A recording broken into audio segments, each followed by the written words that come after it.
नमस्कार दोस्तों, समीक्षा इंस्टीट्यूट की यूट्यूब चैनल का बहुत-बहुत स्वागत है। और हम इस समय अभी मध्य प्रदेश लोक सेवा आयोग के मुख्यालय बाहर खड़े हुए हैं और इस समय इधर अभी हिस्ट्री असिस्टेंट प्रोफेसर के इंटरव्यू चल रहे हैं। तो यदि आप इसकी तैयारी कर रहे हैं या जानना चाहते हैं इसमें क्या-क्या होता है, तो इस वीडियो को अंत तक देखिए। और यदि आने वाले समय में आपका भी इंटरव्यू है, तो यह वीडियो आपका इंटरव्यू सफल होने में बहुत मदद करेगा। तो हमारे साथ एक साथ जुड़ चुके आपका बहुत-बहुत धन्यवाद हमसे जुड़ने के लिए। तो सर, हमारे व्यूअर्स को अपनी थोड़ी जानकारी दीजिए, आपका नाम, आप कहाँ से हैं? मेरा नाम गौरव मुखरैया है और मैं सिलवानी जिला रायसेन का रहने वाला हूँ। तो सर, आपका किसके बोर्ड में इंटरव्यू था? कितनी देर चला? कितने सदस्य थे, बता सकते हैं? हाँ, मेरा शर्मा सर के बोर्ड में इंटरव्यू था और लगभग 4 सदस्य थे और मेरा सर जिसमें शर्मा सर जिसमें अध्यक्ष थे। कितनी देर चला आपका इंटरव्यू? मेरा 20 से 25 मिनट इंटरव्यू चला। तो जैसे कि आप इंटरव्यू रूम में एंटर किए गए, तो किस-किस प्रकार के प्रश्न पूछे गए, थोड़ा क्रमबद्ध तरीके से बता सकते हैं? सबसे पहले तो मैं अंदर गया तो मैंने ग्रीटिंग किया सबको, नमस्ते किया। उसके बाद उन्होंने कहा कि बैठ जाइए, तो मैं बैठ गया। तो वो बोलते हैं शर्मा सर क्या आप कंफर्टेबल हैं? तो मैंने कहा हाँ सर कंफर्टेबल तो हूँ। तो फिर मैंने थोड़ा-सा बटन की ओर इशारा किया अपने कोट के बटन की ओर। तो वो बोले कि यार एक काम करते हैं, तुम कोट का बटन खोल लो पहले, नहीं तो कल जाके फिर अभी शाम को जाके बोलोगे कि यार शायद मैं कोट का बटन खोल लेता तो मेरा इंटरव्यू अच्छा हो जाता। तो मैंने कहा थैंक यू सर मैं खोल लेता हूँ। तो फाइल बोला कि ऊपर रख दो, कोई दिक्कत नहीं। मैंने कहा ठीक है सर रख देते हैं।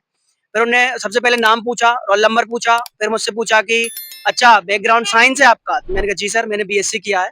तो बीएससी के बाद उन्होंने पूछा कि सबसे पहले पूछा कि स्टैटिस्टिक्स में पूछा कि बताइए कल सूरज निकलने की कितनी प्रायिकता है? तो मैंने कहा सर मुझे इसका आंसर याद नहीं है। बोले ठीक है। तो एक और कुछ क्वेश्चन पूछा था मैं बता नहीं पाया तो बोले चलो इसको चेंज करते हैं गणित पे पहुंचते हैं। स्टैटिस्टिक्स अच्छा सब्जेक्ट नहीं है। मैंने कहा नहीं सर सब्जेक्ट अच्छा है मेरी नॉलेज कम है। कहले ठीक है।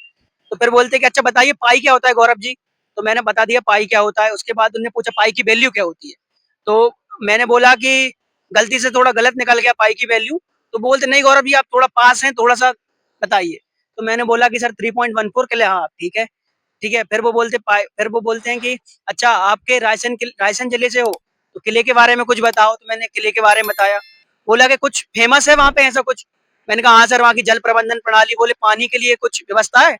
मैंने कहा सर रेन वाटर हार्वेस्टिंग है, जल प्रबंधन प्रणाली उन्नत है वहां पर। और तालाब के बारे में पूछा कितने तालाब है रायसेन एक पहाड़ी पे बना हुआ है तो पानी कैसे पहुंचता था। फिर पूछा कि अच्छा रायसेन के किले में एक बहुत महत्वपूर्ण घटना हुई है जो कि राजस्थान में हुआ करती थी।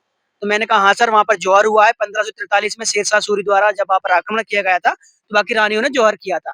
तो बोले अच्छा उस समय शासक कौन थे? तो मैंने कहा गौड़ शासक पूरनमल वहां पर राज कर रहे थे और उनकी पत्नी रत्नावली थी और उन्होंने उनका सिर काट दिया था इस युद्ध में। बोले अच्छा वेरी गुड।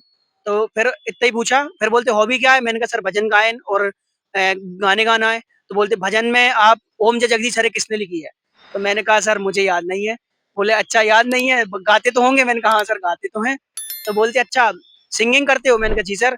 तो बोलते हैं कि ऐसा कौन सा गाना है भारतीय जिसको अभी 2 ढाई साल पहले ऑस्कर मिला है? तो मैंने कहा हाँ सर नाचो नाचो का नाटू नाटू गाना है RRR मूवी का। तो बोले अच्छा कहले हिंदी में क्या मीनिंग होता है नाटू नाटू का? तो मैंने कहा नाचो नाचो होता है। तो हंसने लगे वो।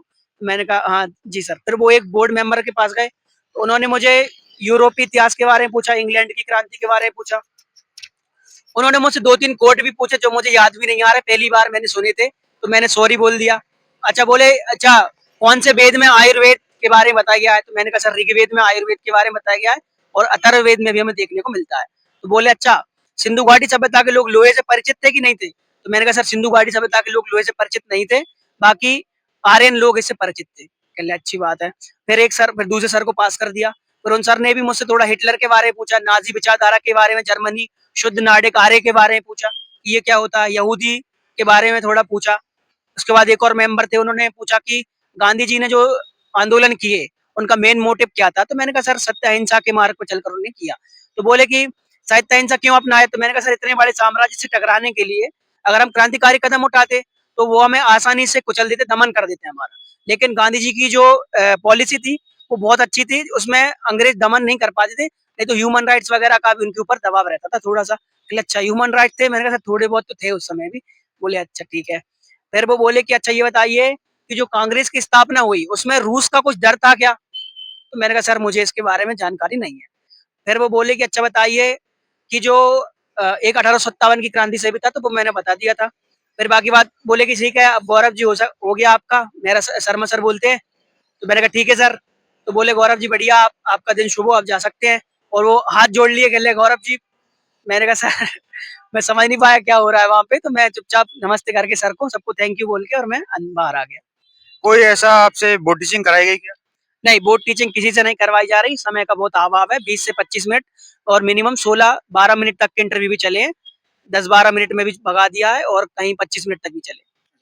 तो सर आपसे कोई शासक पूछा गया इसकी कोई किताब? हाँ, अलाउद्दीन खिलजी के बारे में मुझसे पूछा गया था कि उसकी जो मॉनेटरी पॉलिसी थी, है ना, उसके बारे में बताइए।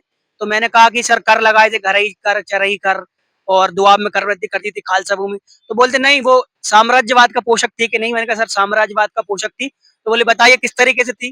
तो मैंने कहा सर वो धन वगैरह का अधिशेष धन होगा तो हम लोग युद्ध कर सकते हैं और भी स्थायित्व प्राप्त कर सकते हैं। बोले ठीक है बस। और मध्य प्रदेश में 18 संतान की क्रांति से कोई प्रश्न पूछा गया? नहीं, मुझसे ऐसा कोई प्रश्न नहीं हुआ। कोई इतिहासकार के बारे में पूछा गया क्या? हीगल के बारे में पूछा था मुझसे, लेकिन मुझे जानकारी प्राप्त नहीं थी। उनकी कोई किताब? उनका एक कोट पूछा था, उन्हीं ने बताया था, तो फिर मुझे इसके बारे में जानकारी नहीं थी। और इंडिया का इंडिपेंडेंस मूवमेंट के बारे में कोई प्रश्न? गांधी जी के बारे में पूछा था। हाँ। और किसी की नीति या किसी को आप किसको महान मानते हैं ऐसा कोई प्रश्न? नहीं, ऐसा कुछ नहीं। और कोई प्रश्न याद आ रहा है आपको? नहीं, इतना ही हुआ मेरा इंटरव्यू। और हॉबी से जैसे आपने बताया कि आपकी गाना गाना है, तो आपसे कोई गाना गाना या कविता बोलने को बोला? नहीं बोला। चलिए सर, आपका बहुत बहुत धन्यवाद। Thank you. Thank you sir.